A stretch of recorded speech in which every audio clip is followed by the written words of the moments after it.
আমি অনেকদিন আগে লিখেছিলাম। তো কবিতার নাম হচ্ছে আমি লিখিত এক রূপ। তো কবিতা স্টার্ট করছি। আমি লিখিত এক রূপ,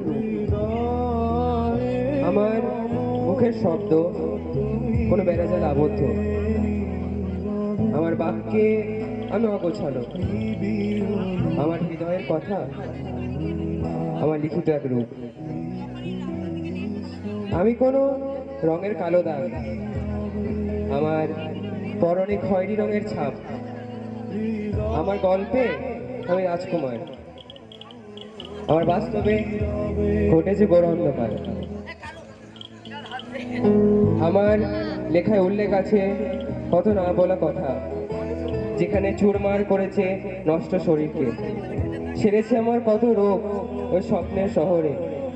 আমি ভয়ভয়তায় চুপ, আমি লিখিত এক রূপ। আনাচে কানাচে ঘুরছে একাকিত্ব, কিন্তু আমায় পেয়েছে সেই বসন্তের শেষ দিনে।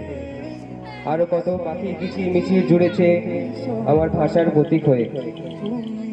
আমার গুরুত্ব কেউ বোঝেনি, যখন আমি পায়ের ধুলোয় নেশাগ্রস্ত হয়ে পড়েছিলাম।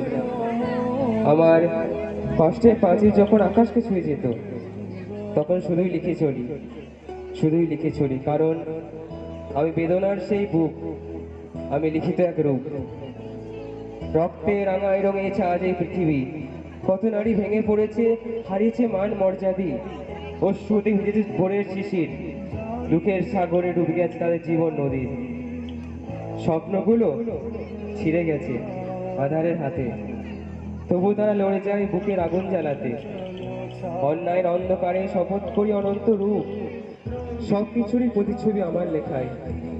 আমি বাধা এক সুখ, আমি লিখিত এক রূপ। আমি সেই চাঁদ যার কালো দাগ তাকে অপবিত্র করেছে। আমি সেই সূর্য যার সামান্য আলোতে মানুষ ক্লান্ত হয়ে পড়েছে। আমি সেই আকাশ যা সত্যিকারের দেহ ঘেরা কালো ছায়ায়। আর আমি সে সব কিছুরই লিখিত এক রূপ, যার কোনো পাতাই আজও পড়া হয়নি। নমস্কার।